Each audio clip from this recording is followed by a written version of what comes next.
ॐ अज्ञानतिमिरन्धस्य ज्ञानाञ्जनशलाकया चक्षुरुन्मिलितं येन तस्मै श्रीगुरवे नमः। श्रीचैतन्यमनोभीष्टं स्थापितं येन भूतले स्वयं रूपः कदा मह्यं ददाति स्वपदान्तिकं।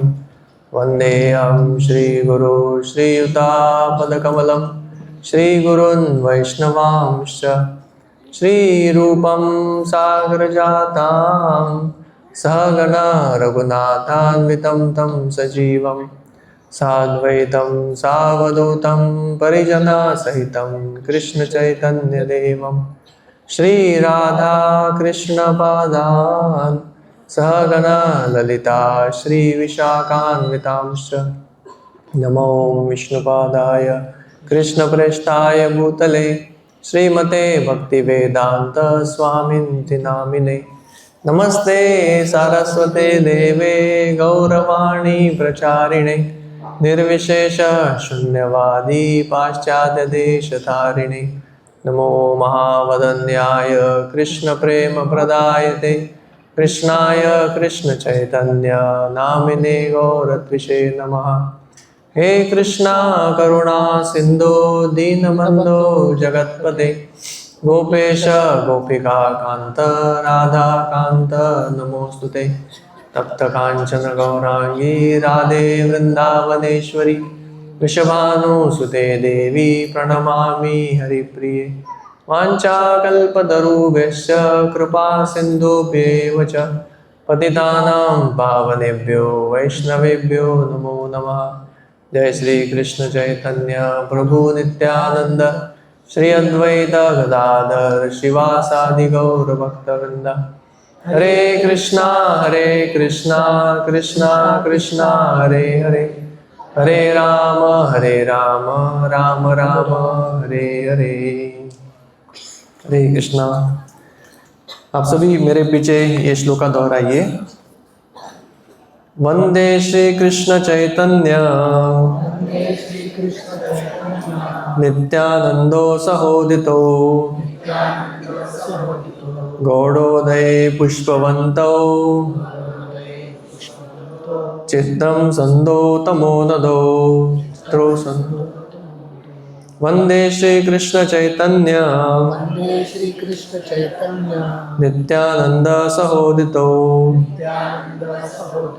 गौड़ोदये पुष्पवन्तौ चित्रो सन्दोतमोनदो। वंदे श्री कृष्ण चैतन्य नित्यानंदो सहोदितो गौड़ोदये पुष्पवन्तौ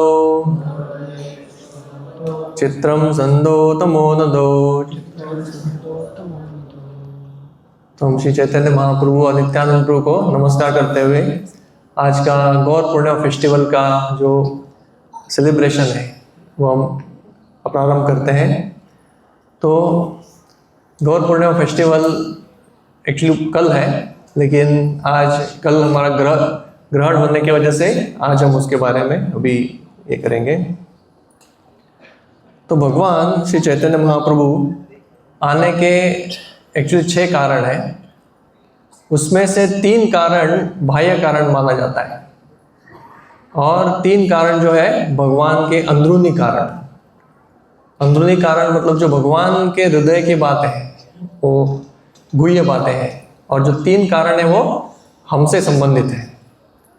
तो हम 3 बाह्य कारण को देखेंगे क्योंकि ये हमारे लिए बहुत महत्वपूर्ण है जानने के लिए। तो भगवान कृष्ण वो ब्रह्मा जी के दिन में एक बार प्रकट होते हैं। तो हम जैसे जानते हैं ब्रह्मा जी का दिन बहुत बहुत लंबा है, और ऐसे चतुर्युग जो है, चतुर्युग के 1000 चतुर्युग बीतने के बाद एक ब्रह्मा जी का दिन संपन्न होता है। तो उसके 28वें युग में, 28वें मनवंतर में भगवान आते हैं। तो इस तरह से भगवान जब आते हैं, 7वें मनवंतर के 28वें युग में आते हैं। तो इस तरह से भगवान बहुत बहुत लंबे समय के बाद आते हैं हमारे लिए। तो इसलिए हमको देखना चाहिए कि भगवान जब आते हैं, स्वयं भगवान कृष्ण आते हैं, तो उनके बाद जो कलयुग आता है वो कलयुग में भगवान चैतन्य महाप्रभु आते हैं। तो चैतन्य महाप्रभु आने का एक कारण ऐसा है, भगवान ने तो काफ़ी बहुत सुंदर सुंदर लीलाएं की अपने ग्वाल बालों के साथ, गोपियों के साथ। फिर उन्होंने महाभारत का संदेश, महाभारत में गीता का संदेश दिया। फिर अनेक लीलाएं करने के बाद वो सोच रहे थे कि मैंने तो बहुत कुछ लीलाएं की है, लेकिन ये सभी जो भक्ति अभी तक इतना प्रदान नहीं किया। भगवान ने सब कुछ भक्ति प्रदर्शित किया, लेकिन भक्ति को सामान्य जनता को नहीं दिया। और गीता में भगवान ने क्या किया, भगवान ने काफ़ी सुंदर सुंदर उपदेश दिए, लेकिन वो सोच रहे थे कि सबसे अच्छा जो टीचर है, जो शिक्षक है, वो क्या करता है, अपने ही उदाहरण से बच्चों को सिखाता है। तो उसी तरह से वो सोचने लगे कि वो ऐसा उनका मनोभाव है, युग धर्म प्रवृत्ति मुँह माम संकीर्तन चारी भाव भक्ति दिया नाचाए मुगोना। तो भगवान सोचने लगे कि भक्ति तो सामान्यतः सब कुछ करते, सब लोग करते हैं, लेकिन भक्ति में ऐसा है कि सामान्य भक्ति में लोग ऐश्वर्य ज्ञान से आच्छादित रहते हैं। तो इससे क्या होता है, भगवान को भी इतना आनंद प्रदान नहीं होता और भक्तों का भी इतना हृदय संपूर्ण रूप से प्रसन्न नहीं होता। तो हम जानते हैं कि कैसे सामान्य भक्ति मतलब ऐश्वर्य ज्ञान से युक्त, जो वैकुंठ में और ऐसे इसमें अलग अलग लोकों में किया जाता है। नहीं, भगवान को कौन सा भक्ति बहुत अच्छा लगता है, जैसे भगवान के जो गोप सखा है, वो गोप सखा क्या करते हैं, वो भगवान को इतना इंटीमेट है, इतना वो घनिष्ठ है कि भगवान की पीठ पे चढ़ जाते हैं, भगवान के साथ खेलते हैं, भगवान के एक ही थाली में खाते हैं, भगवान के साथ नाचते हैं। तो इस तरह से उनकी और भगवान के बीच में बहुत घनिष्ठता है। तो ऐसे ही भगवान को साख्य रस में, वात्सल्य रस में और माधुर्य रस में पूजा किया जाता है। तो भगवान सोच रहे थे कि ये भक्ति मुझे प्रदान करना है। तो भगवान ये भक्ति को प्रदान करने के लिए कलयुग में अवतीर्ण होने का उन्होंने ठाना। और भगवान सोच रहे थे, देखिए मैंने ऑलरेडी प्रॉमिस भी किया है गीता में। भगवान ने क्या प्रॉमिस किया है, यदा यदा हि धर्मस्य ग्लानिर्भवति भारत। फिर उसके अगले श्लोका में परित्राणाय साधूनां विनाशाय च दुष्कृतां धर्म संस्थापनार्थाय संभवामि युगे युगे। तो भगवान उसमें क्या प्रॉमिस करते हैं कि धर्म को, युग धर्म को मैं स्थापन करने के लिए आऊँगा और मैं सभी को रक्षा करने के लिए भी आऊँगा। तो भगवान सोच रहे थे कि मैं प्रॉमिस करके अगर मैं करूँगा नहीं तो ये अच्छा नहीं है। करेक्ट। कोई सज्जन क्या सोचता है कि जो मैं सोचता हूँ या मैं जो प्रॉमिस करता हूँ उसको फुलफिल भी करना चाहिए। तो भगवान से अच्छे सज्जन कौन है, भगवान सोच रहे थे चलो मैं ये करता हूँ। तो इसलिए भगवान इस तरह से उन्होंने ठान लिया और बोला कि यद्यद आचरति श्रेष्ठस तत्तत् एवेति रोजना। जो श्रेष्ठ व्यक्ति करता है उसी आधार पे जो सामान्य व्यक्ति है उसको फॉलो करते हैं। इसलिए मैं भी मेरे उदाहरण से सबको भी सिखाऊंगा। तो ये सोच के भगवान अवतीर्ण हुए। तो कृष्णदास कविराज गोस्वामी बहुत सुंदर उसका उदाहरण देते हैं। चैतन्य सिम्मेर नवद्वीपे अवतार सिंह ग्रीव सिंह व्युव सिम्मेर हुंकार। सो चैतन्य महाप्रभु जो चैतन्य सिंह बोला गया है, चैतन्य महाप्रभु एक सिंह की तरह है और उनका जो शोल्डर्स या उनके कद है वो सिंह की तरह है, उनका शक्ति सिंह की तरह है और उनका हुंकार भी सिंह की तरह है। तो ये चैतन्य सिंह अवतार लिए, तो एक कारण ऐसा बताया गया है। और वो आशीर्वाद भी देते हैं, कृष्णदास कविराज गोस्वामी ये आशीर्वाद देते हैं कि सबके हृदय में चैतन्य सिंह का गुंजार ये हो, क्या बोले, गर्जना हो। और चैतन्य महाप्रभु के गर्जना से ये जो हाथी की तरह बड़े बड़े अनर्थ है वो क्या हो जाएंगे, वो भाग जाएंगे। तो हम सबको ये एक आशा रखना चाहिए हमारे जीवन में कि अगर हम चैतन्य महाप्रभु अपने जीवन में अपने हृदय में लेंगे तो कितने भी बड़े अनर्थ हो वो क्या हो जाएंगे, वो पलायन कर लेंगे। तो इस तरह से चैतन्य महाप्रभु का अवतार हुआ। फिर दूसरा कारण ऐसा बताया जाता है कि हर युग में अलग अलग युग धर्म है। जैसे हम जानते हैं सतयुग में तपस्या, फिर बाद में यज्ञ, फिर परिचर्या, और कलयुग में क्या है? नाम संकीर्तन। कलियुगे युग धर्म नाम प्रचार, तथा लागी पीतवर्ण चैतन्य अवतार।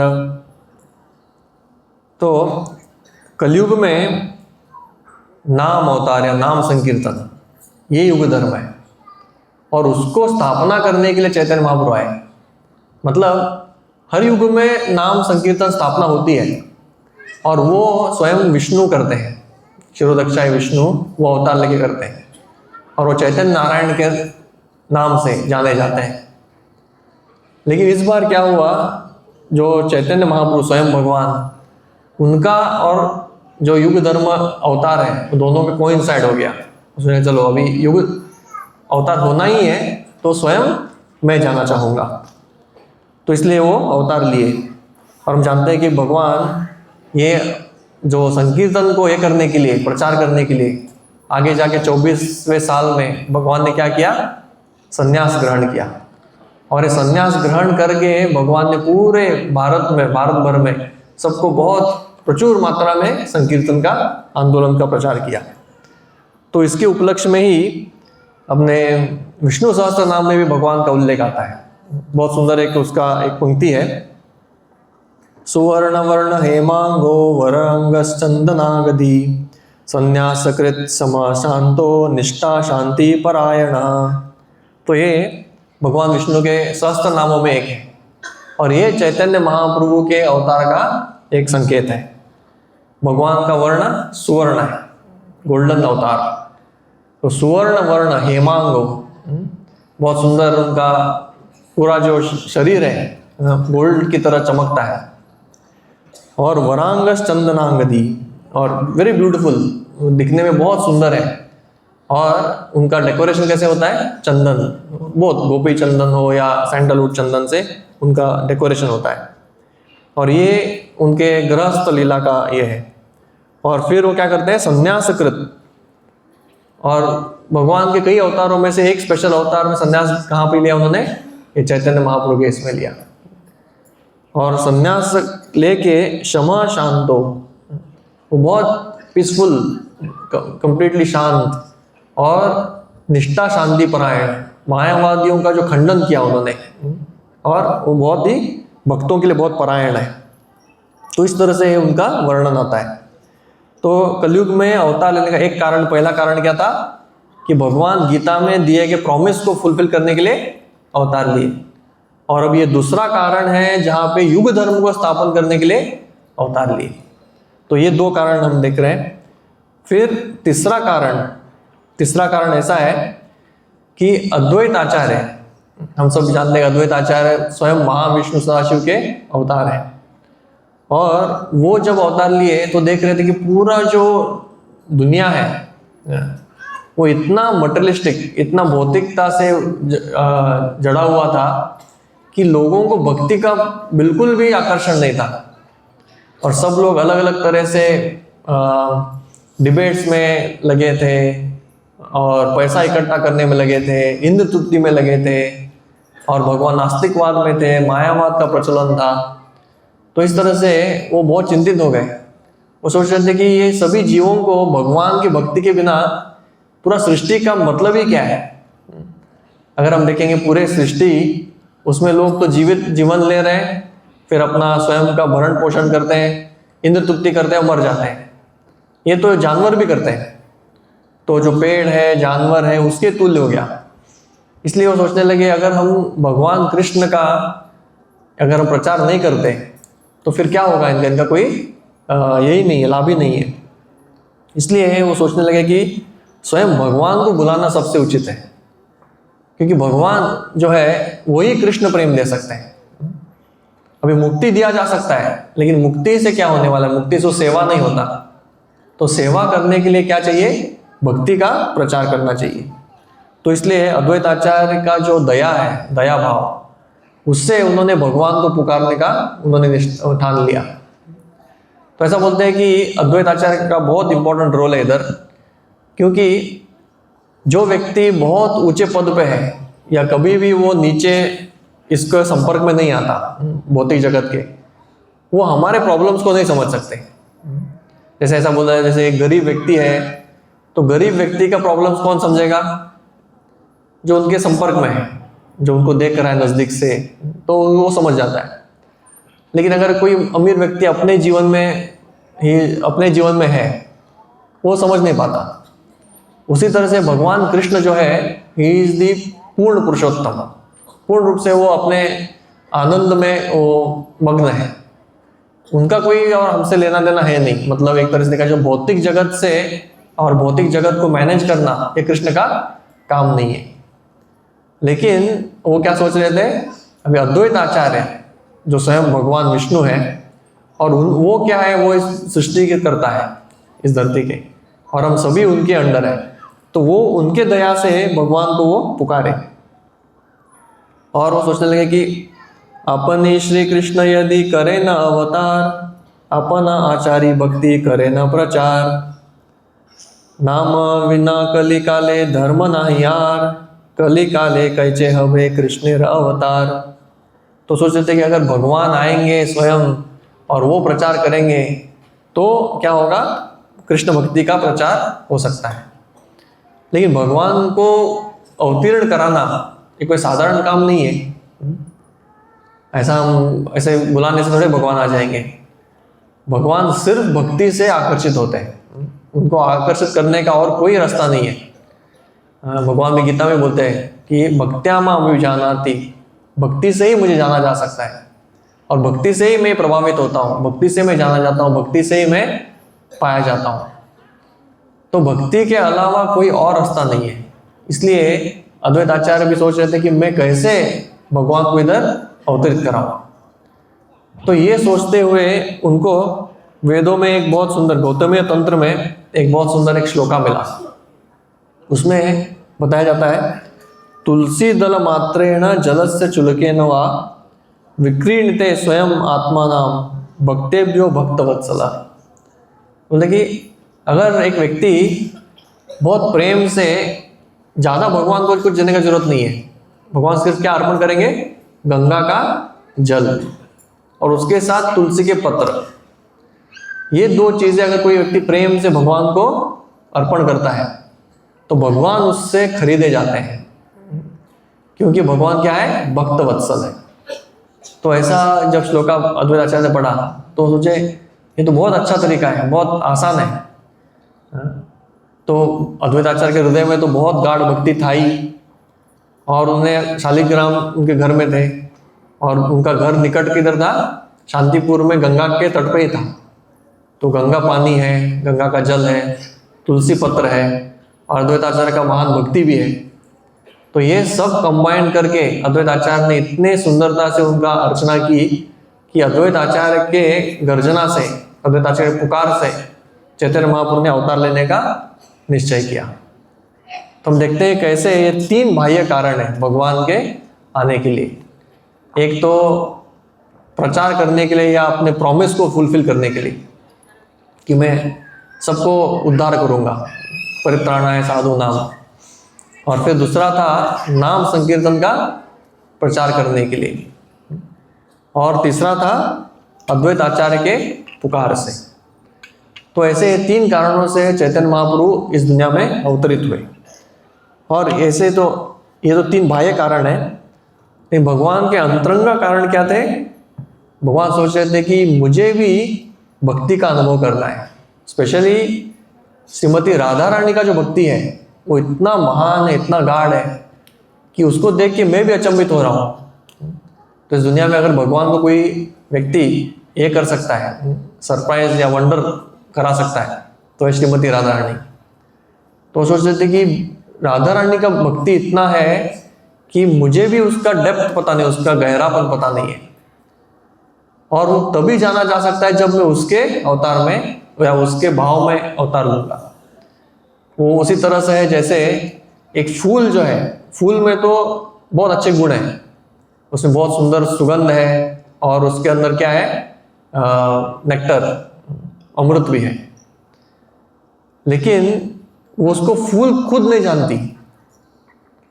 और फूल में सब कुछ है लेकिन फूल उसको खुद चख नहीं सकते। उसको कौन चखता है? मधुमक्खी। तो उसी तरह से भगवान सोच रहे थे कि मेरे में इतने सारे गुण हैं। सब लोग जानते हैं कि मैं रसों का सागर हूँ, सब जानते हैं गुणों का भी भंडार हूँ, मैं बहुत सुंदर हूँ, अट्रैक्टिव। भगवान कृष्ण का नाम ही है सर्वाकर्षक। लेकिन ये सभी गुणों को मैं कैसे जानूं? मैं खुद नहीं जान सकता। इसलिए मुझे क्या करना पड़ेगा? भक्त के रूप में अवतार लेना पड़ेगा। तो ये भगवान सोच रहे थे। तो ऐसे भगवान ये अंदरूनी कारण से राधा रानी का प्रेम को समझना, राधा रानी के महानता को समझना, और जो वो एक्सपीरियंस कर रही है, जो आनंद उसको आ रहा है, वो आनंद को अनुभव करना, ऐसे 3 कारणों से, भगवान के अंतरंग कारण से वो जन्म ली। तो जन्म लेना मतलब भगवान का अवतार होना ये निश्चय हो गया।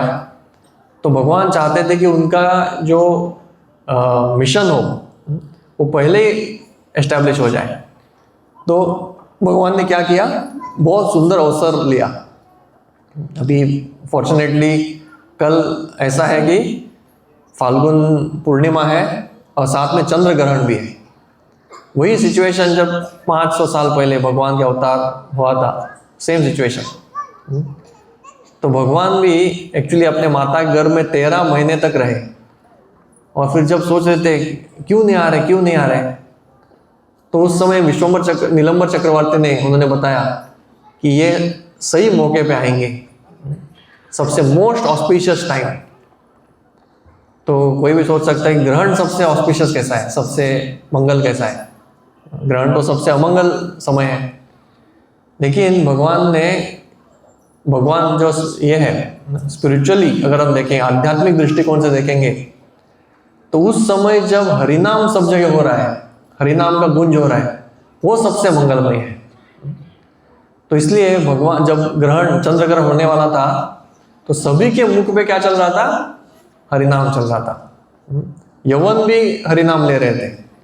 सब लोग नदी गंगा के तट पे गए थे, गंगा में निमग्न होके वो भगवान का नाम ले रहे थे।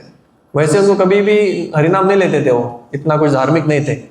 लेकिन ये अमंगलता देख के इसका चंद्र ग्रहण का, उससे बचने के लिए वो हरिनाम ले रहे थे। तो उस समय चैतन्य महाप्रभु ने सोचा ये सबसे सही समय है, और तभी भगवान का अवतीर्णता हुआ, उनका अवतार हुआ।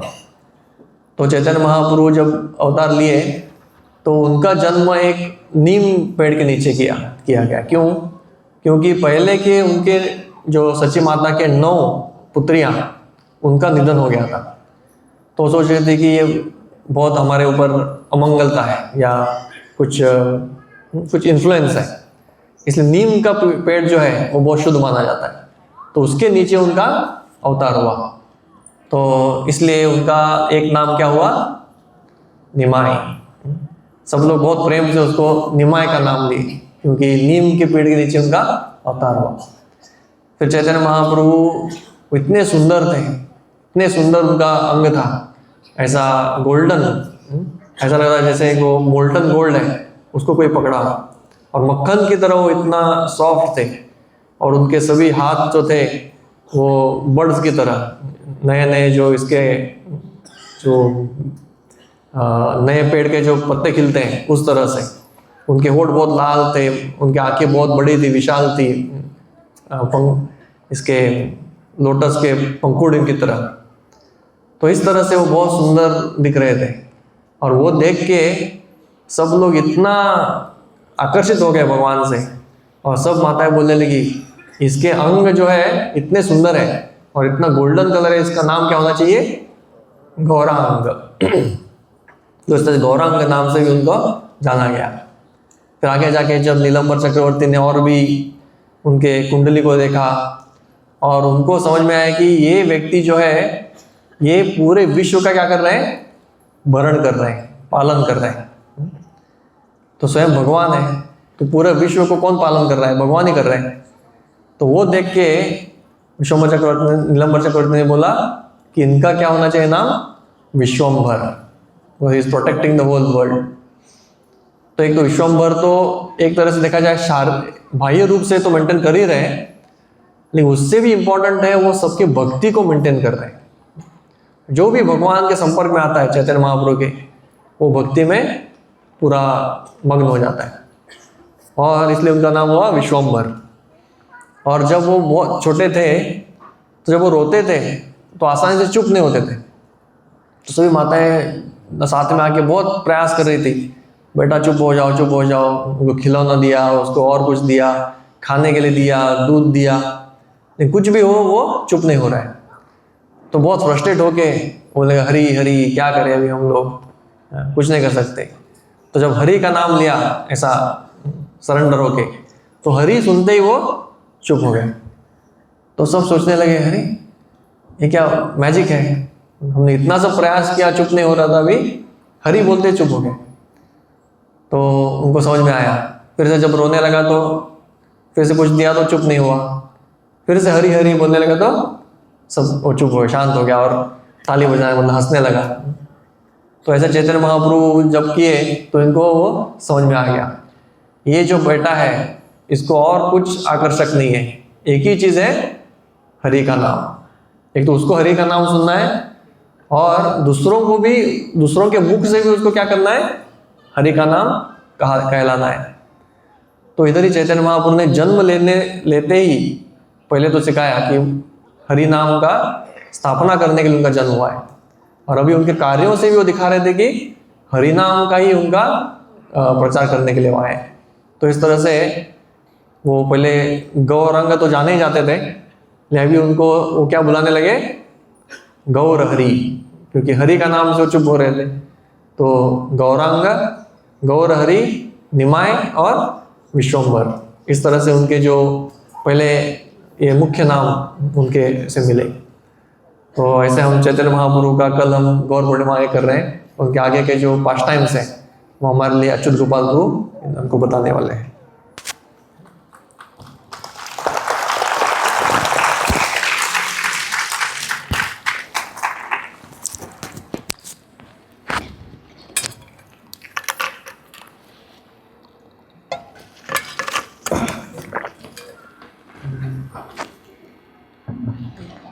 हरे कृष्ण,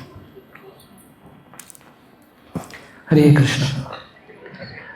तो सर्वप्रथम मैं श्याम रसिक प्रभु का बहुत आभारी हूँ कि प्रभु जी ने मुझे बहुत प्रेम से यहाँ पे बुलाया।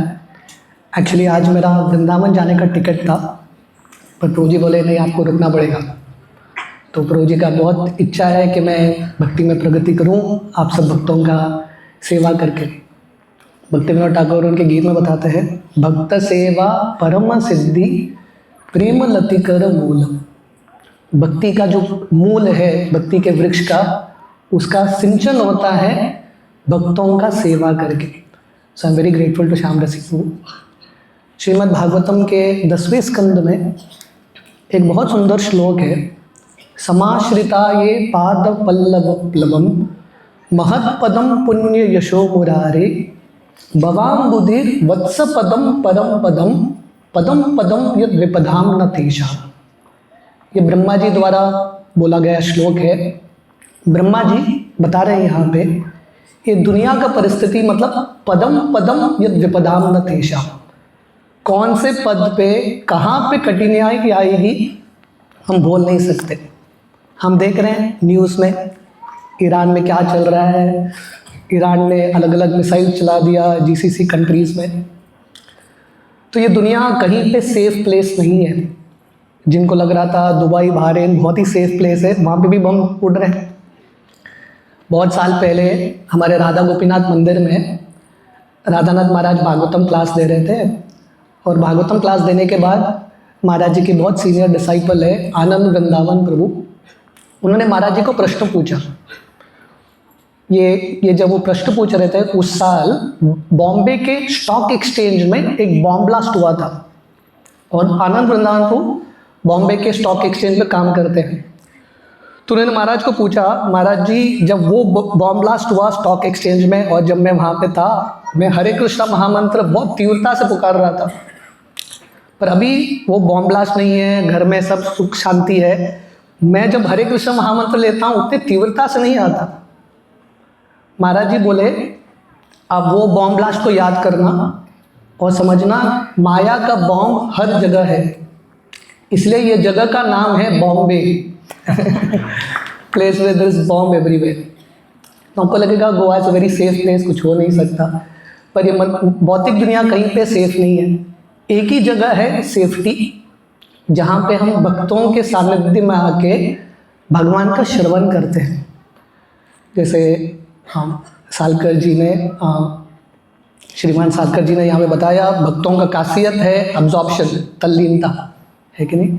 तो गौर पूर्णिमा का बहुत सुंदर अवसर है, हॉल भी बहुत अच्छा है, एसी वातावरण है, और श्याम रसिकनों ने हमको बोला है कि भक्तों का श्रवण करने का कैपेसिटी बहुत ज़्यादा है।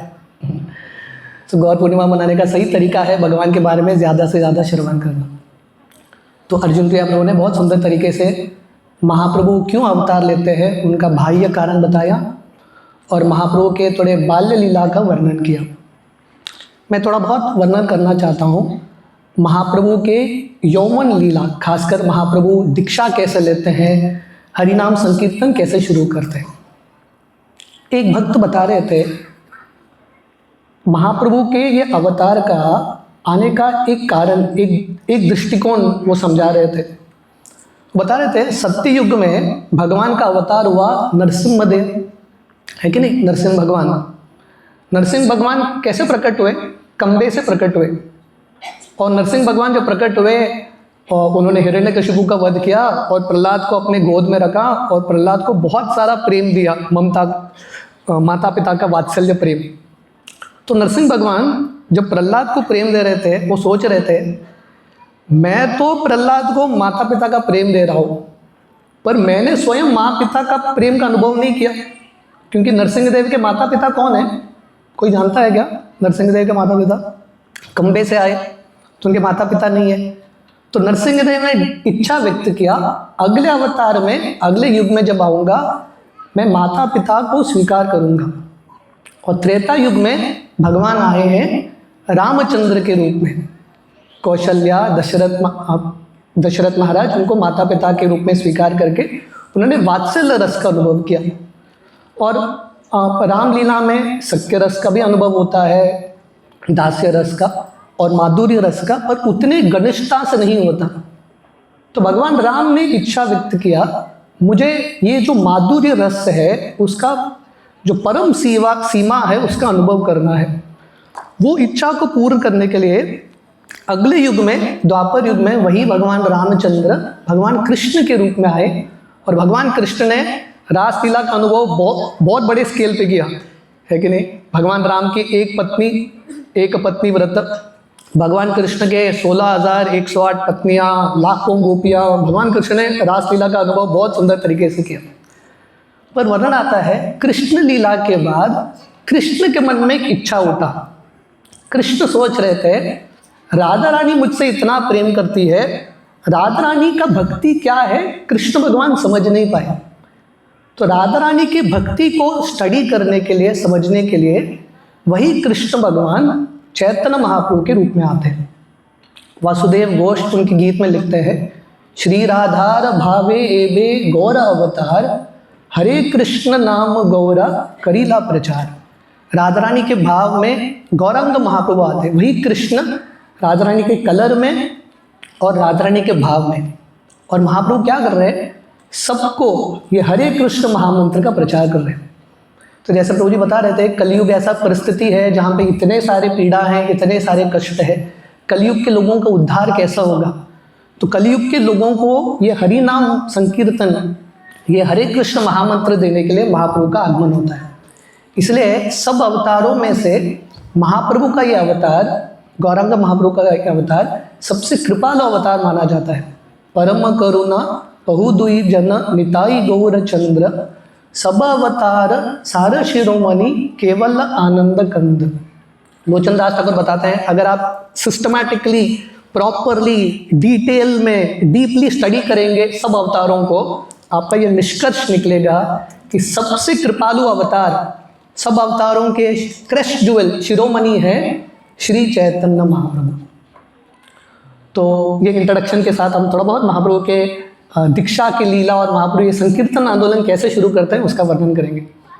वर्णन आता है जब महाप्रभु लगभग 16-17 साल के थे, प्रभु जी ने बाल लीला का वर्णन किया।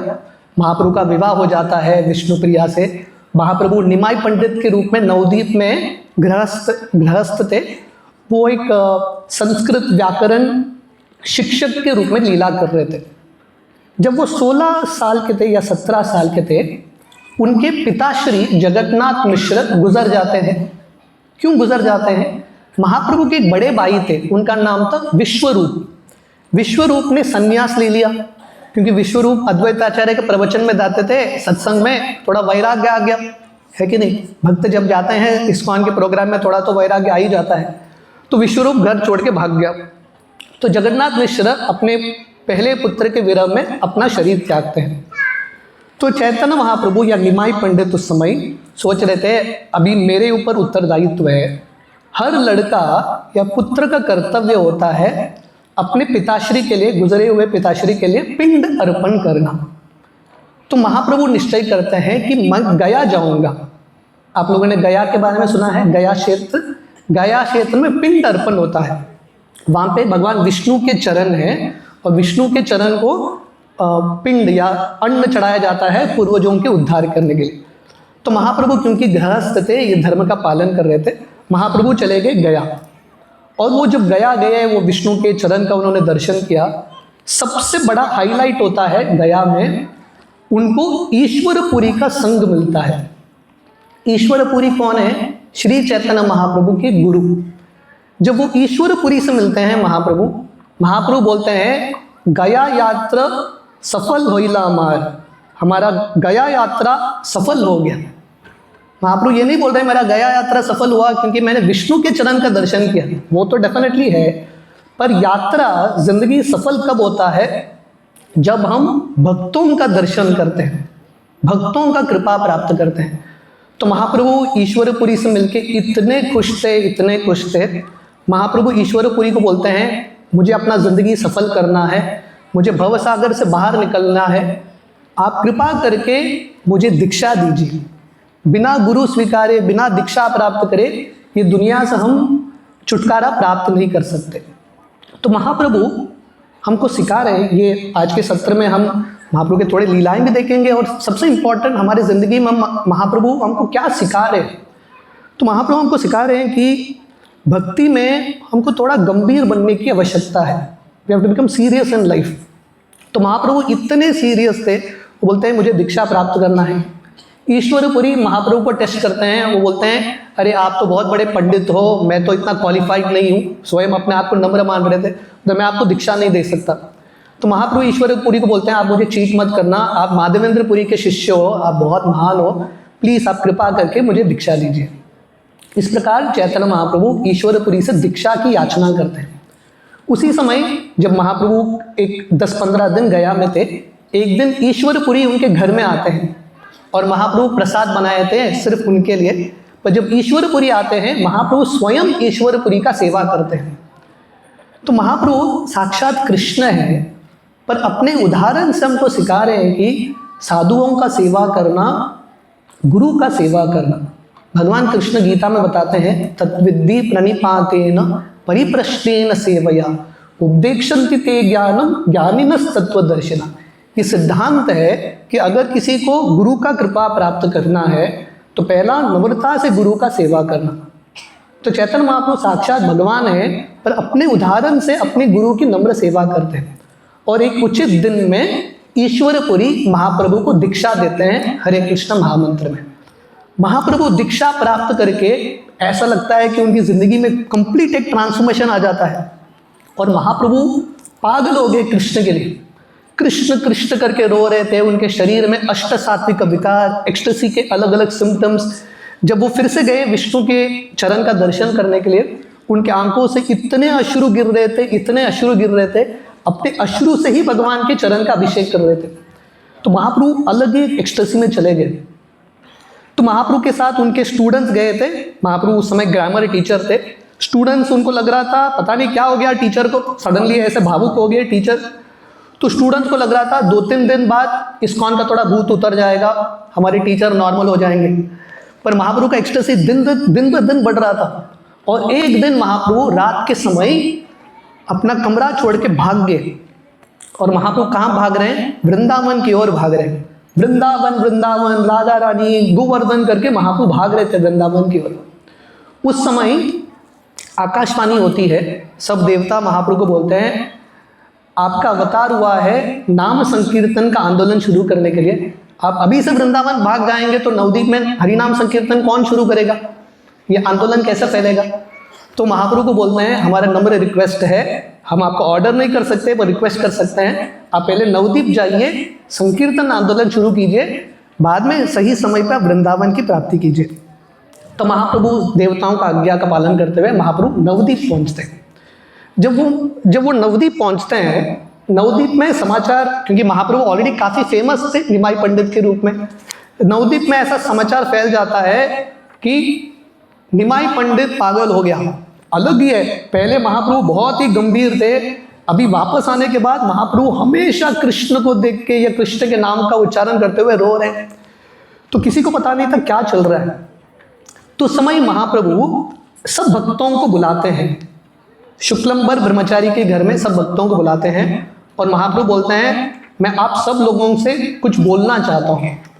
और महाप्रभु बोलते हैं मैंने जब दीक्षा प्राप्त किया ईश्वरपुरी से गया में, उस दिन से मेरे हृदय में क्रांति, एक ट्रांसफॉर्मेशन आ चुका है।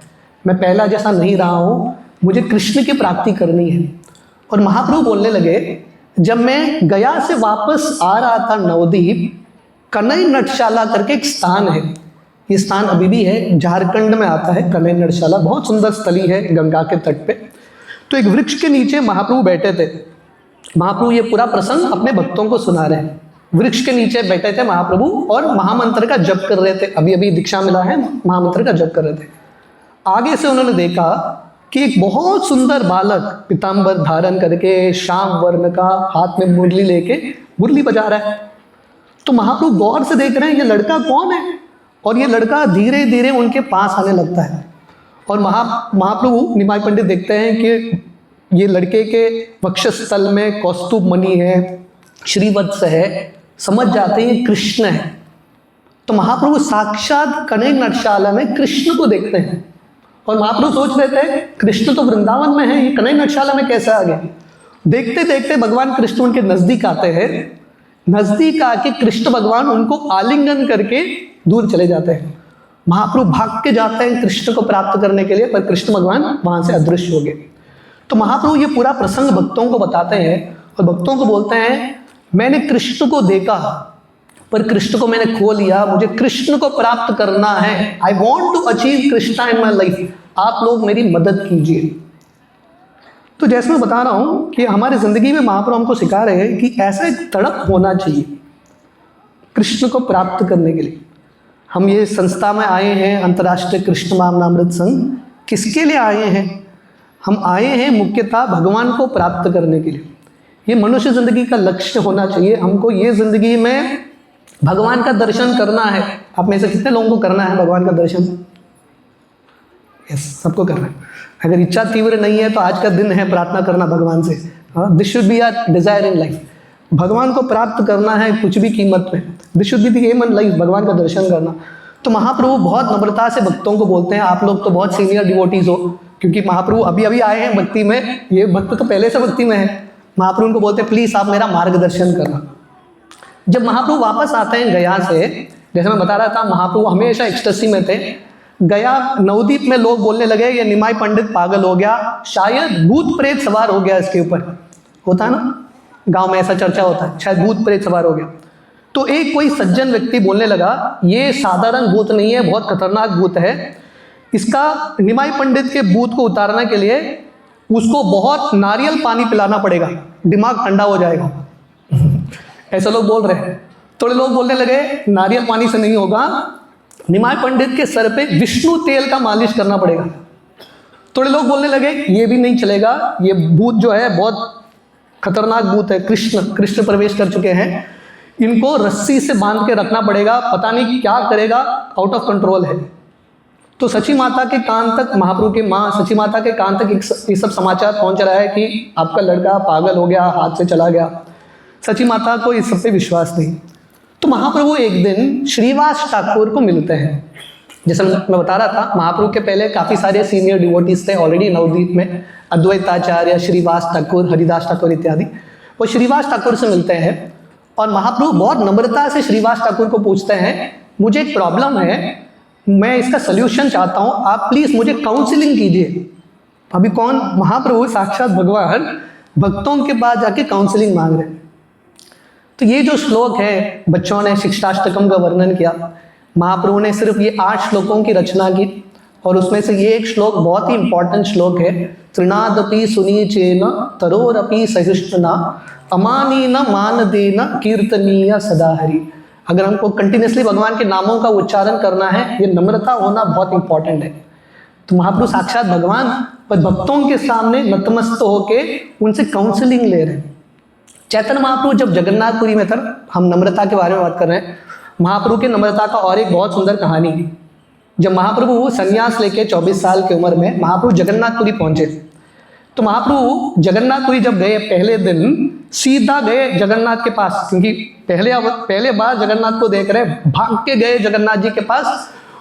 वो जगन्नाथ जी को देख के उनका भाव इतना ऊंचा चला गया, एक्सटेसी, उधर ही बेहोश हो गए। तो सर्वभौम भट्टाचार्य चैतन्य महाप्रभु को बोलते हैं, मेरा रिक्वेस्ट है, कल से आप जगन्नाथ के पास मत जाना, पीछे गरुड़ स्तंभ से ही जगन्नाथ को देखना। आप पास में जाओगे तो आप एक्सटेसी संभाल नहीं पाओगे, है कि नहीं? हमारे लिए शायद उल्टा होता होगा। तो महाप्रभु बोलते हैं ठीक है, वरिष्ठ ने बोला है, ओके। महाप्रभु स्वीकार करते हैं। उस दिन से महाप्रभु जगन्नाथ के पास कभी गए नहीं, गरुड़ स्तंभ के पास खड़े होकर देखते थे। क्यों देखते थे गरुड़ स्तंभ के पास?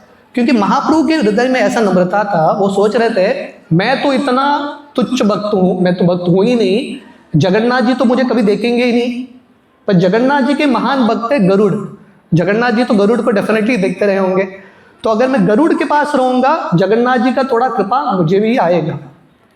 तो एक दिन महाप्रभु ये भाव में गरुड़ के साथ खड़े थे, तो एक बहुत बूढ़ी स्त्री, पीठ पूरा झुका हुआ बूढ़ी स्त्री, उसको जगन्नाथ जी का दर्शन नहीं हो रहा है, क्योंकि सामने इतना भीड़ है, जगन्नाथ जी का दर्शन नहीं हो रहा है। और महाप्रभु ऐसा हाथ रख के गरुड़ स्तंभ पे खड़े थे। ये स्त्री को लगता है परफेक्ट पोजीशन है, वो महाप्रभु के ऊपर चढ़ जाती है, महाप्रभु के कंधे के ऊपर खड़ा होके जगन्नाथ जी को देख रही है। फर्स्ट क्लास व्यू पॉइंट मिल गया, गैलरी व्यू, और क्या चाहिए। तो स्त्री देख रही है जगन्नाथ जी को, और महाप्रभु कुछ बोल ही नहीं रहे। महाप्रभु के सेवक गोविंद इस स्त्री को इतना डांटते हैं, पागल स्त्री, मूर्ख, तुमको पता नहीं किसके ऊपर खड़ी हो। महाप्रभु जब देखते हैं कि गोविंद इनको डांट रहे हैं, महाप्रभु गोविंद को डांटते हैं। महाप्रभु बोलते हैं, ये स्त्री के पास जो लौल्यता है जगन्नाथ को देखने का, उसका एक कण भी मेरे पास नहीं है। ये स्त्री का मैं अगर सेवा करूंगा, ये माता जी का, तो मुझे भी ऐसा एक कृपा मिलेगा। तो ये महाप्रभु का नम्रता था। तो महाप्रभु श्रीवास ठाकुर को पूछते हैं, सब लोग बोल रहे हैं मैं पागल हो गया हूँ, मैं पागल हो गया हूँ क्या, मुझे कुछ बीमारी है क्या? तो श्रीवास ठाकुर महाप्रभु को पूछते हैं, आपके सिम्टम्स क्या है, व्हाट आर योर सिम्टम्स? हर डिजीज का एक सिम्टम होता है।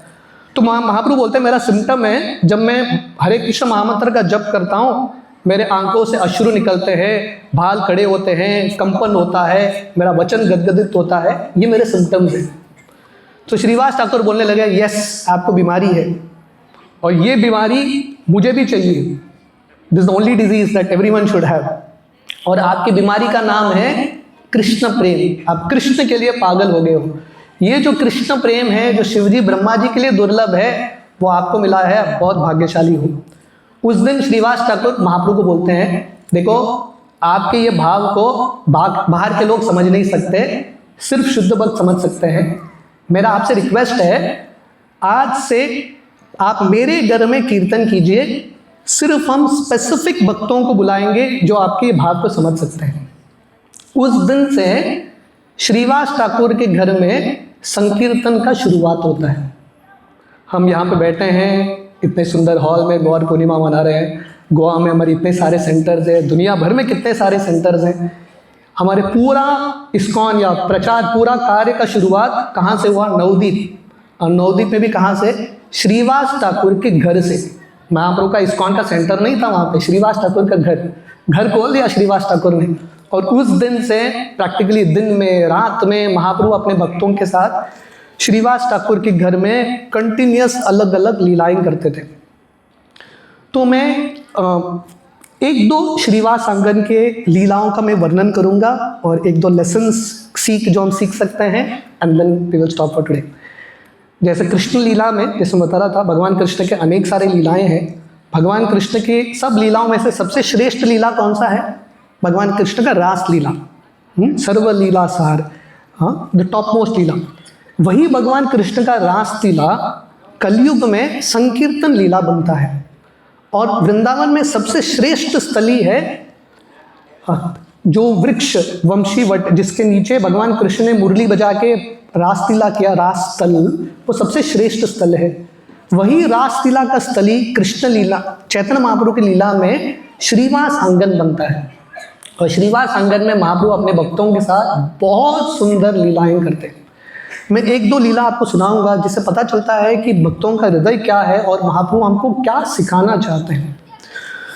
तो एक बार श्रीवास ठाकुर सब भक्तों के साथ वहाँ पे कीर्तन चल रहा था, और कीर्तन होते होते श्रीवास ठाकुर का एक लड़का था, वो गुजर जाता है। He dies in the during the kirtan. तो श्रीवास ठाकुर महाप्रभु नृत्य कर रहे, कीर्तन कर रहे, घर में लड़का मर गया। अभी लड़का मर गया मतलब बहुत बड़ा समाचार है, घर के सब स्त्रियां सब रोने लगते हैं, बहुत बड़ा शोक होता है। श्रीवास ठाकुर उन स्त्रियों के पास जाते हैं और बोलते हैं, देखो महाप्रभु का कीर्तन चल रहा है यहाँ पे, रोना बंद करो। अब रोओगे तो महाप्रभु का कीर्तन रुक जाएगा, मैं नहीं चाहता कि महाप्रभु का कीर्तन रुके। और श्रीवास ठाकुर उनको बोलते हैं, आप लोग रोओगे तो मैं गंगा में जाके खुदकुशी कर लूँगा।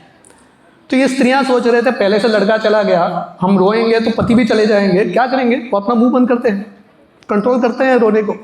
और महाप्रभु का कीर्तन कंटिन्यू। महाप्रभु रात भर कीर्तन कर रहे हैं। अर्धरात्रि में श्रीवास ठाकुर को पूछते हैं, श्रीवास ठाकुर घर में सब ठीक है क्या?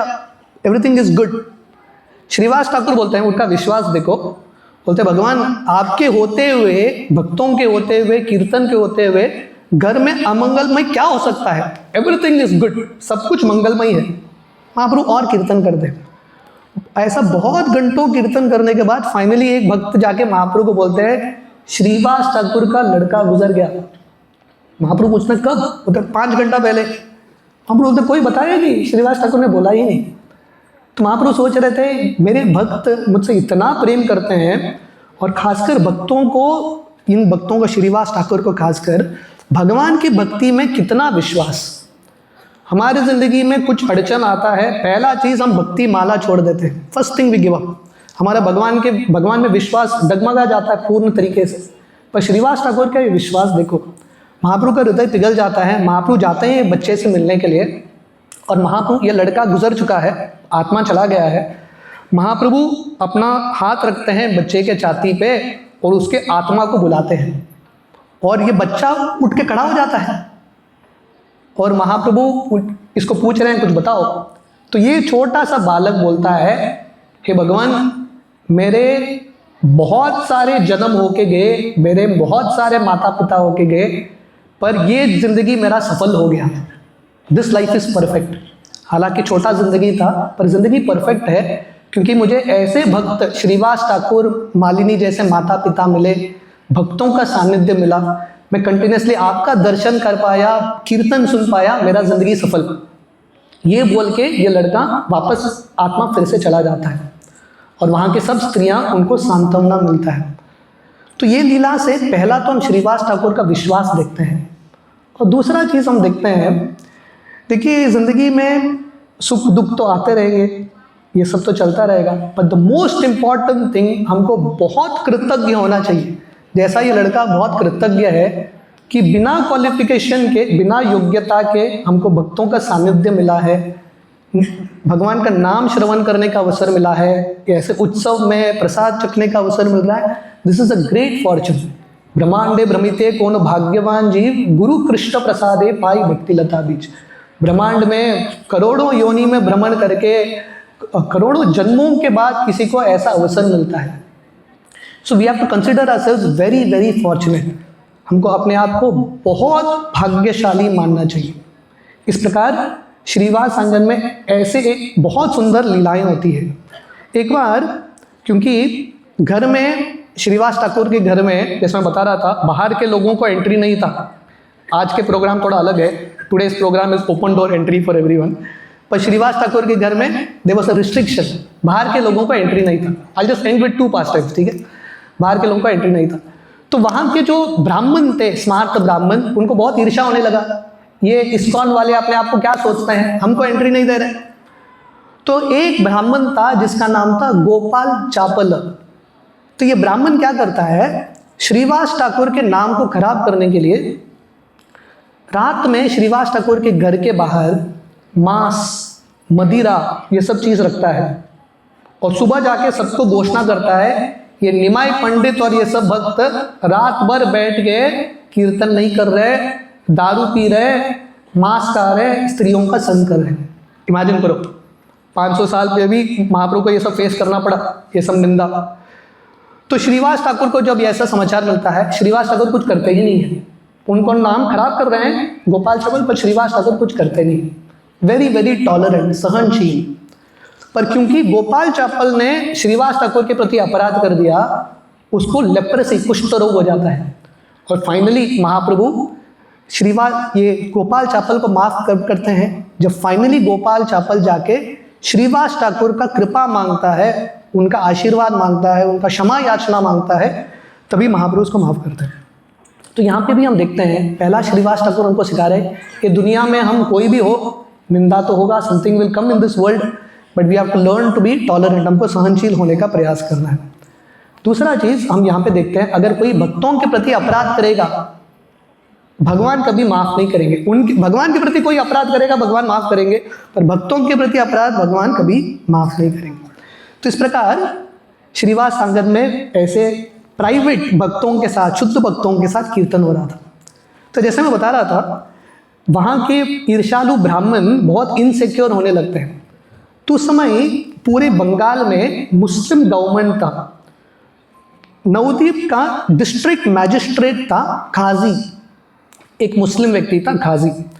तो वहाँ के सब ब्राह्मण मिलके काजी को कंप्लेन करते हैं कि निमाई पंडित और सब भक्त हमारी हिंदू धर्म को भ्रष्ट कर रहे हैं, क्योंकि भगवान का नाम सिर्फ ब्राह्मण उच्चारण कर सकते हैं, ये बाहर के लोग भी जप कर रहे हैं, हरिदास ठाकुर मुस्लिम वो भी जप कर रहे हैं, तो ये धर्म का भ्रष्ट कर रहे हैं, हमको इनके कीर्तन को बैन करो, स्टॉप देयर कीर्तन।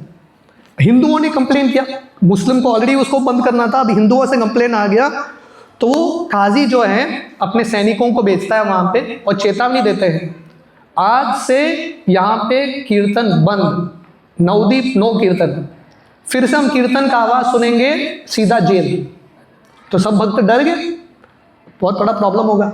महाप्रभु जब ये सुनते हैं बोलते हैं नहीं, हम कीर्तन कंटिन्यू रखेंगे, कीर्तन या सदारी, कुछ भी हो जाए, we will just keep chanting. कीर्तन उन्होंने चालू रखा। काजी को इतना गुस्सा आया, मेरा इन लोगों ने सुना नहीं, आके मृदंग तोड़ दिया। जब महाप्रभु ने देखा इन लोगों ने मृदंग तोड़ दिया, इनका इतना हिम्मत, महाप्रभु डिसाइड करते हैं हम अपना शक्ति दिखाएंगे। महाप्रभु घोषणा करते हैं आज हम पहले बार संकीर्तन को श्रीवास आंगन घर से बाहर निकालेंगे रास्ते में। और महाप्रभु जब घोषणा करते हैं सब लोग आ जाओ, हाथ में मशाल, एक अग्नि का मशाल लेके हम सब लोग जाएंगे काजी के विरुद्ध, नॉन वायलेंट मूवमेंट लेके विरोध करते हुए। जब महाप्रभु ये घोषणा करते हैं, चैतन्य भागवत में वर्णन आता है, लाखों लोग जम जाते हैं। कि काजी को लग रहा था ये 10-15 भक्त हैं, इनको दबा देंगे, इनका पास शक्ति नहीं है। महाप्रभु बहुत फेमस हो गए नवद्वीप में। जब महाप्रभु ने घोषणा किया, लाखों लोग आ गए हाथ में मशाल लेके, और गौर निताई, चैतन्य महाप्रभु, नित्यानंद प्रभु, अद्वैताचार्य, हरिदास ठाकुर, श्रीवास ठाकुर, पंचतत्व, ऑल द डिवोटीज, ये लाखों लोगों के साथ हाथ में मशाल लेके संकीर्तन करते हुए बाहर निकल रहे हैं। तो मैं हमेशा बताता हूँ, देखिए महाप्रभु का संकीर्तन श्रीवास आंगन के घर में ही था। महाप्रभु का संकीर्तन बाहर कब निकला? जब संकीर्तन आंदोलन में बाधा आया, तब संकीर्तन बाहर निकला और फैला। तो ये बहुत इंपॉर्टेंट लेसन है। कृष्ण भावनामृत आंदोलन में जब कोई बाधा डालता है, समझना आंदोलन और बढ़ने वाला है, it's going to increase more. ये आंदोलन को कोई रोक नहीं सकता। तो महाप्रभु बाहर निकल के जाते हैं, सब लोग हरे कृष्ण महामंत्र करते हुए हाथ में मशाल लेके महामंत्र का जप कर रहे हैं और साथ ही साथ चिल्ला रहे हैं। क्या चिल्ला रहे हैं पता है? काजी को मारो, काजी को मारो, किल द काजी। इतना शक्ति था उनका। मुस्लिम लोग वहाँ के काजी के सैनिक डर जाते हैं, वो भी अपना दाढ़ी ढक के भाग लेने लगते हैं संकीर्तन में। इतना प्रभाव था महाप्रभु के कीर्तन का। और कीर्तन करते करते काजी के घर तक पहुँचते हैं, अंतरद्वीप से सीमंतर द्वीप, काजी के घर तक। और काजी जब इतने लोगों का शोर सुनता है, कीर्तन का, मृदंग का, और काजी को मारो, काजी को मारो, काजी डर गया, चूहे की तरह छुप गया अंदर। फाइनली महाप्रभु बोलते हैं बाहर निकलो। काजी बाहर आता है और काजी बोलता है, अभी नम्र हो गया, शक्ति देख के नम्र हो गया। तो काजी बोलता है, आप ना एक्चुअली मेरे भतीजे की तरह हो, मैं आपका काका हूँ, भतीजे को ऐसा गुस्सा नहीं होना चाहिए काका के ऊपर। महाप्रभु बोलते हैं, अगर मैं आपका भतीजा हूँ, मुझे रास्ते में रह के बात मत करो, घर के अंदर लेके जाओ। तो दोनों महाप्रभु और काजी बात कर रहे हैं। महाप्रभु काजी को पूछ रहे हैं, कुरान के ऊपर, कुरान और वेद के ऊपर चर्चा हो रहा है। और महाप्रभु फाइनली काजी को कन्विंस करते हैं कि भक्ति का मार्ग बहुत इंपॉर्टेंट है, और काजी मान लेता है। और काजी उस समय नवद्वीप में घोषणा करता है, आगे जाके मेरे पीढ़ी में जितने भी मुस्लिम्स रहेंगे, नवद्वीप में संकीर्तन को नहीं रोकेंगे। अभी भी वहाँ पे संकीर्तन चलता है, even though they are lot of Muslims. और महाप्रभु ये काजी को आलिंगन करते हैं और कृष्ण प्रेम दे देते हैं। ये काजी कौन है पता है? कृष्ण लीला में काजी कंस था। अब उन्होंने कंस के बारे में सुना है? कृष्ण लीला में भगवान कृष्ण, कंस भी उनका मामा था, लाइक दैट। तो भगवान कृष्ण कंस के साथ क्या करते हैं? कंस को आलिंगन करते हैं भगवान कृष्ण, कंस को मार देते हैं, जस्ट किल्स। पर वही कंस कलयुग में काजी के रूप में आता है। महाप्रभु काजी को मारते नहीं है, काजी को क्या करते हैं? वैष्णव बना देते हैं। ही बिकम्स अ वैष्णव। अभी भी वहाँ पे काजी का समाधि है। जैसे हम वैष्णव के समाधि में जाके प्रार्थना करते हैं, सब भक्त 500 साल पहले, 500 साल बाद अभी भी काजी के पास जाके प्रणाम करते हैं, आशीर्वाद दे दो, क्योंकि काजी अभी वैष्णव बन गया। देयरफॉर जैसे मैंने शुरुआत में बताया, महाप्रभु का ये अवतार इतना कृपालु अवतार है। महाप्रभु दुष्टों को मारने के लिए नहीं आए हैं, महाप्रभु जो है दुष्टों को शुद्ध वैष्णव बनाने के लिए आए हैं। और इस्कॉन में हम सबका लगभग ऊपर नीचे वही स्टोरी है कि नहीं? हमारा मार्ग कंप्लीटली कुछ अलग था। महाप्रभु की कृपा से हम एक अलग ही मार्ग पे जा रहे हैं, वैष्णव बनने का प्रयास कर रहे हैं। सो ऑन दिस डे, गौर पूर्णिमा के ये बहुत पावन अवसर पे हमको महाप्रभु के प्रति बहुत कृतज्ञ होना चाहिए कि महाप्रभु ने हमको योग्य माना ये भक्ति का अवसर प्राप्त करने के लिए। गौर पूर्णिमा का दिन महाप्रभु का जन्मदिन है। जन्मदिन जनरली बर्थडे बॉय को गिफ्ट देते हैं ना, तो आज के दिन हमको महाप्रभु को गिफ्ट देना है। क्या गिफ्ट देना है? आप सब लोग महाप्रभु को गिफ्ट देंगे कि नहीं देंगे? देंगे। चैतन्य महाप्रभु का जन्मदिन है, गिफ्ट देना है। क्या गिफ्ट देना है? महाप्रभु जो गिफ्ट लेके आए हैं वो गिफ्ट को स्वीकार करो, यही गिफ्ट है। महाप्रभु हरि नाम का गिफ्ट लेने के लिए आए हैं, देने के लिए। ये गिफ्ट को हम गंभीरता से स्वीकार करेंगे, नियमित रूप से हरे कृष्ण महामंत्र का जप करेंगे और यथाशक्ति प्रचार करने का प्रयास करेंगे। This is the biggest gift. So with this we will end today's talk. अभी हम एक छोटा सा भजन करेंगे। We will sing one small bhajan. आप सब लोगों के पास वो सॉन्ग मिला है? Did you all get that slip? ये बहुत सुंदर भजन है, भक्ति विनोद ठाकुर द्वारा रचित। So we will sing. We have a group of kirtan singers here. ये भजन गाते हुए हम बेसिकली भगवान से, चैतन्य महाप्रभु से प्रार्थना करेंगे दैट काजी की तरह भगवान हमको भी कृपा दे, हमारा भी उद्धार हो, हम भी ये ज़िंदगी में कृष्ण प्रेम भगवान का दर्शन कर पाए। So in the mood of a sincere beggar, प्रामाणिकता से भिक्षुक के भाव में we will sing this song and pray for the mercy of Mahaprabhu.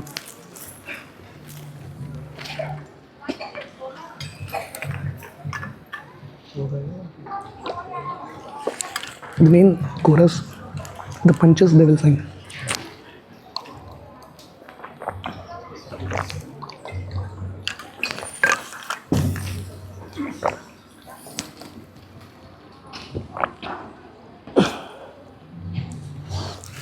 You all have that? You all have the lyrics with you all? Lyrics hai? Yeah. Lyrics hai? Yeah. So I basically, this mean the chorus you all sing. That's what you will do. Pitch it up, and at the end, 2 times you'll come, and at the end, you all just take over with arms. Okay? सब लोगों को मिला भजन? शिला भक्ति विनोद ठाकुर की जय। कली कुकुर खदन जदि चाहे,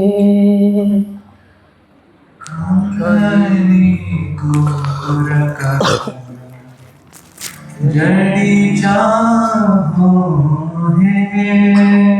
कली कुकुर खदन जदि चाहे,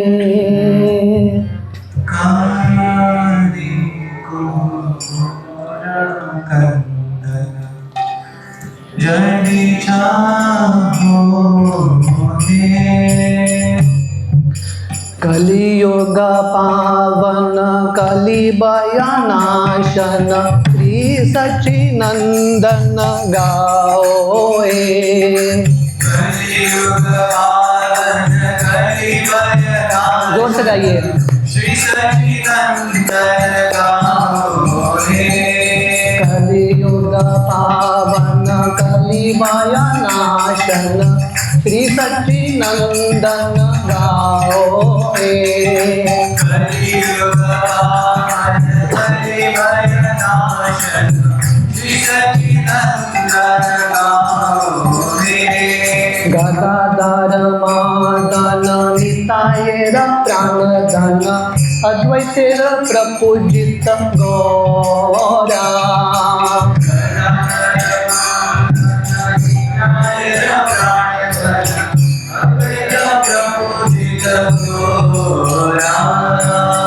मणि विश्वंबर श्रीवास ईश्वर भक्त समूह चित्त चोरा।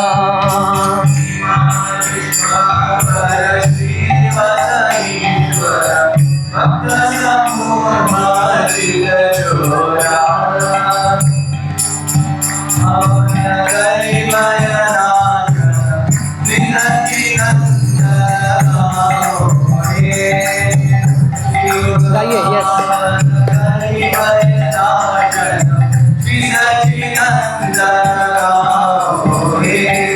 कलियुग पावन कलिबयनाशन।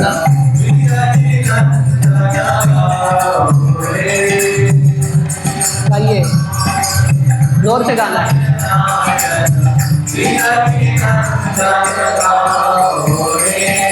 नदिया शशधर मायापुर ईश्वर नाम प्रवर्तन चोरा।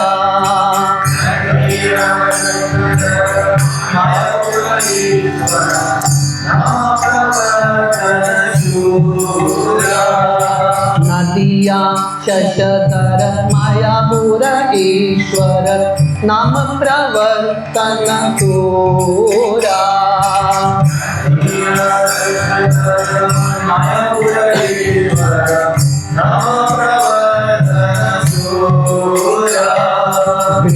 जन शिक्षक न्यासी कुल नायक माधव रागा भव पूरा।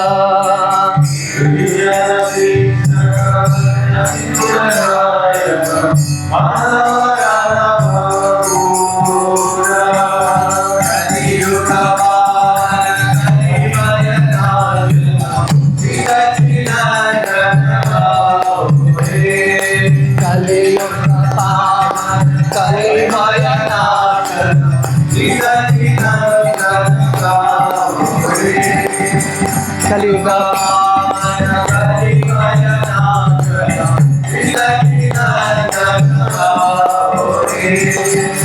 कलियुग पावन कलिबयनाशन श्री सच्चिनंदन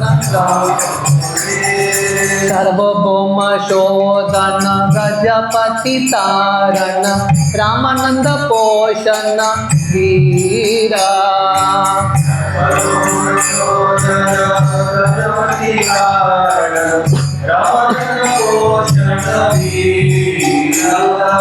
रूपानंद वर्धन सनातन पालन हरिदास मोदन धीरा।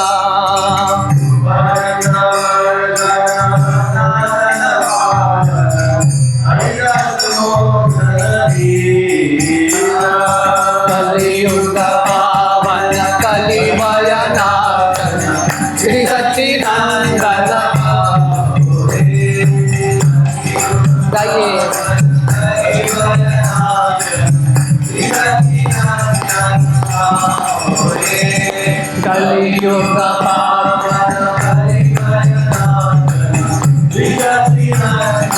पावन कलियुग पावन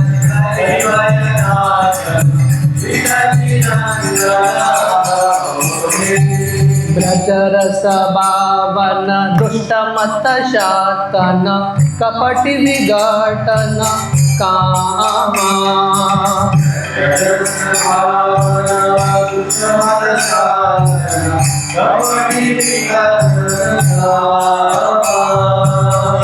भक्त पालन शिष ज्ञान ताड़न चल भक्ति दूषण रामा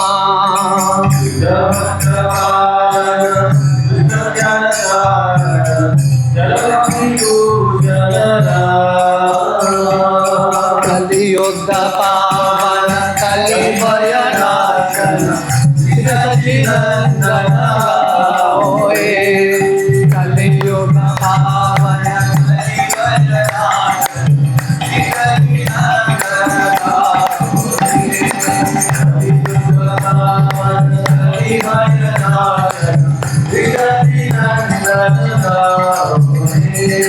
कलियुग पावन कलिभय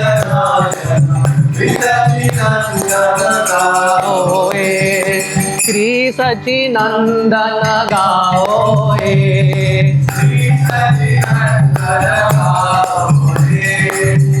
सच्चिदानंद गाओए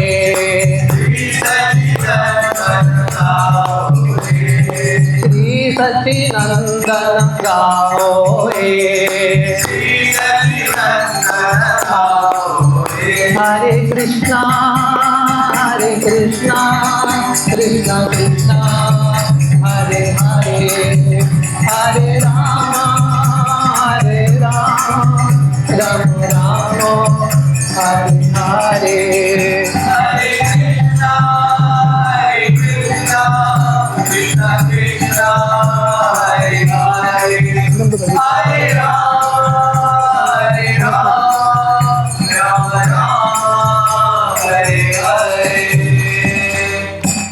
श्री चैतन्य महाप्रभु की जय। गौर पूर्णिमा महामहोत्सव की जय। आप सबका बहुत बहुत धन्यवाद। हरे कृष्ण।